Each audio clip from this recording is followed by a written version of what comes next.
Zesty Disc Golf. Today we're at Marbella Disc Golf Course. This is a 9-hole course located in South Gilbert. First I'm going to run through the course, then I'm going to list its pros and cons, and then I'm going to give it a Zest score.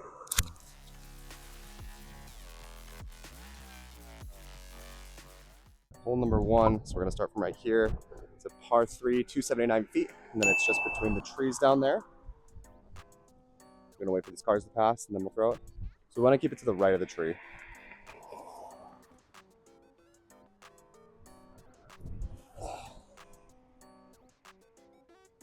Okay, nice down there. So first shot, we're about 70, 80 feet away, I would say. Oh, hit the tree. Yeah, hit the tree, damn. So my camera failed to record the rest of the hole on this one, but I finished with a par, so mark that off. Hole number 2, par 3, 309 feet, and the basket is in front of the tree right there, the far basket. And I'm going to use just kind of the tee pad, or just under the tree is my tee pad, which is where the location is. Okay, for this we're just going to do a nice forehand, kind of try and keep it out in the field a little bit more.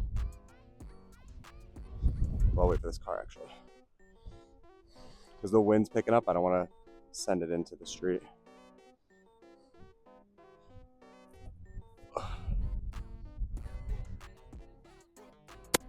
Okay, it's good distance on that forehand. All right, we're in a good putting range right now. We're about 60 feet or so.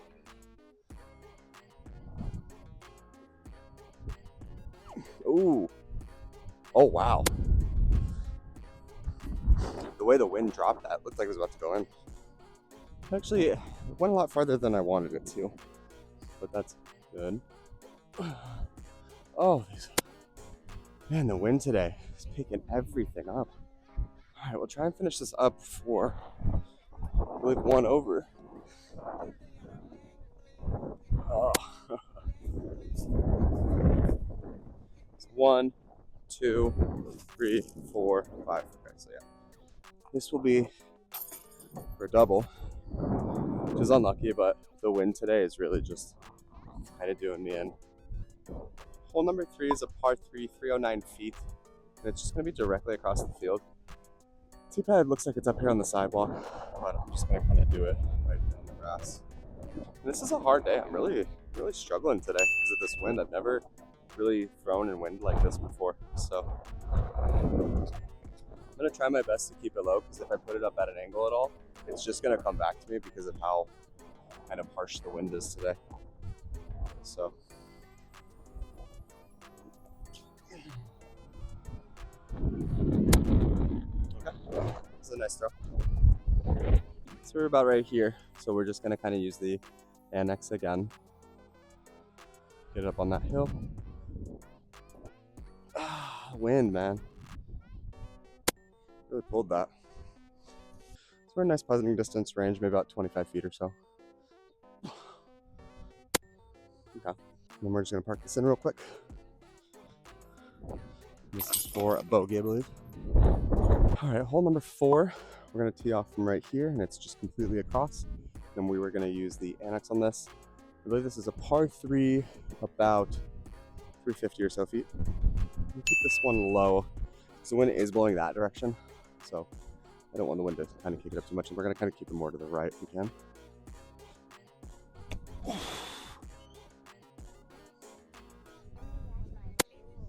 Okay, it's a nice throw. Coming up on our approach shot on hole number 4, I'm just going to stick with the annex on this. I'm just going to do it lightly, and then I'm going to try and aim a little bit more to the right, so wind can kind of pull to the left.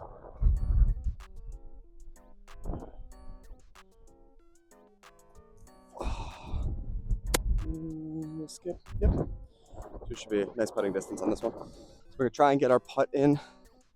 Hopefully we can clean this up. Oh, it's heavily blowing. So we'll try, but let's. Oh, finish on for a bogey. There we are. I'm looking at these baskets. They actually have something on top of them. I think they have solar panel lights. So at night they're all lit up, so you can play at night. That's actually really awesome. I should get a look at that real quick. There's like little solar panel things. So I'm assuming, yeah, at night that these light up. This is really cool. Hole number 5, par 3, 281 feet, and we're just going to go across over here.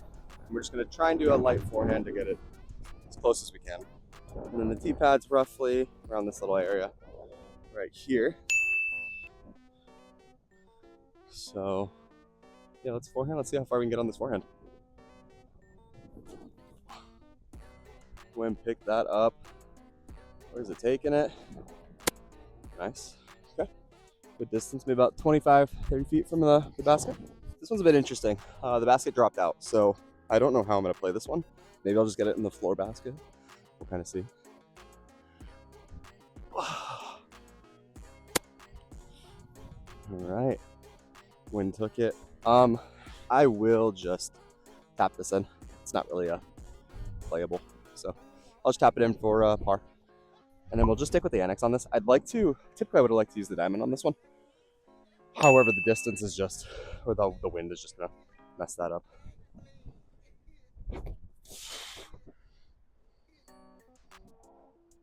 Really good distance. It's pretty far out to the right, relatively center, which is nice. What I'm looking for. All right, and again, we're just gonna stick with the annex on this one. And it's actually not this basket over to the left, it's the one over to the right. So I was looking at the wrong one.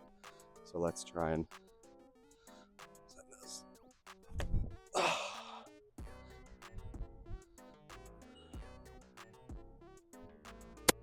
Ooh, nice. The distance was really good on that.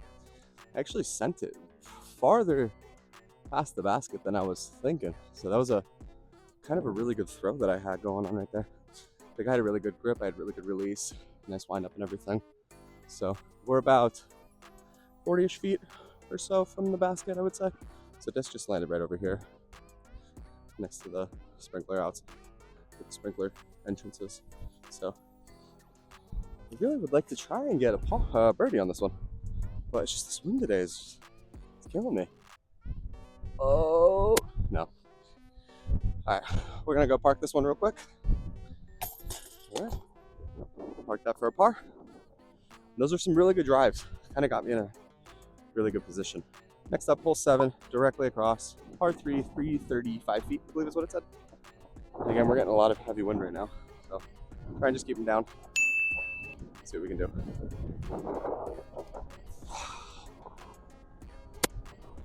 Yeah, not much I can do on that one.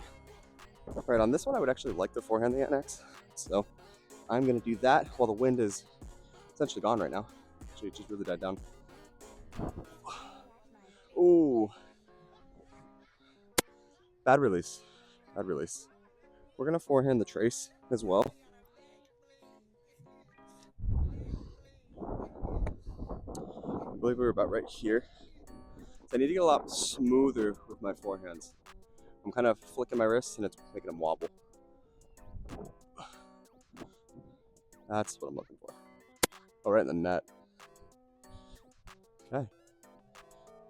We're just gonna take the trace on this one because the annex is kind of uphill. And there's kids at the park and I don't really want to show the park, so. Go. Oh. Was good until it hit the tree. The sprinklers are going, so I'm getting water, so I want to kind of speed this one up. Right, that will be a 1 over for hole number 7. Hole number 8 is about 300 feet or so. So I'm gonna stick with right here because I don't want to have to go up to there where the sprinklers are. And I'm gonna keep it away from the park, so I want to keep it more down to the left a little bit.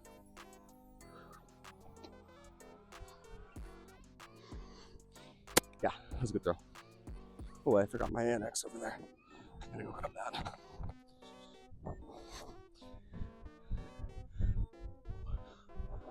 Oh, hit the top of the cage. Let's finish this off with another bogey. Good. And hole number 9, par 3, 241 feet. The basket's just under the tree. We're not gonna go over to the sidewalk, so we will just play it right here. And then I'm gonna use the trace on this one.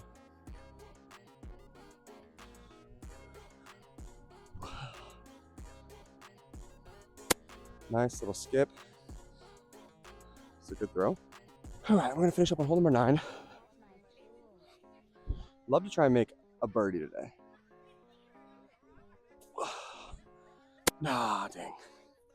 Real close. All right, we're gonna seal the deal on this one. And that is a par. All right, so that wraps things up for Marbella Disc Golf Course. It's a 9-hole course located in South Gilbert. It was a fun course overall. I did really enjoy doing it. So some pros of this course. I think the first one is I think it's really good hole layouts. But a lot of fun. There's kind of some trees and stuff in the way, kind of add some hole complexity to it a little bit. A really good quality baskets as well. I like the baskets a lot. It's in a really well-maintained greenbelt area. So some cons of the course. There's not really that many. I think the biggest one, kind of the parking situation's not really the best. So could kind of do without parking in neighborhoods. But I mean, other than that, I mean, I would definitely come back and play this again. I'd play it if you're in the area at least. I live kind of too far away. I'm about an hour and 20 minutes from here. So I wouldn't come back just for this course. But if you live locally, I would absolutely come try to play this course. It's a lot of fun. So I would give this a 7.5 out of 10 for the Zest score. So I think it's definitely worth it. So, but yeah, so thanks for watching. Make sure to comment, like, subscribe, and then stay tuned for next week's video. Thank you.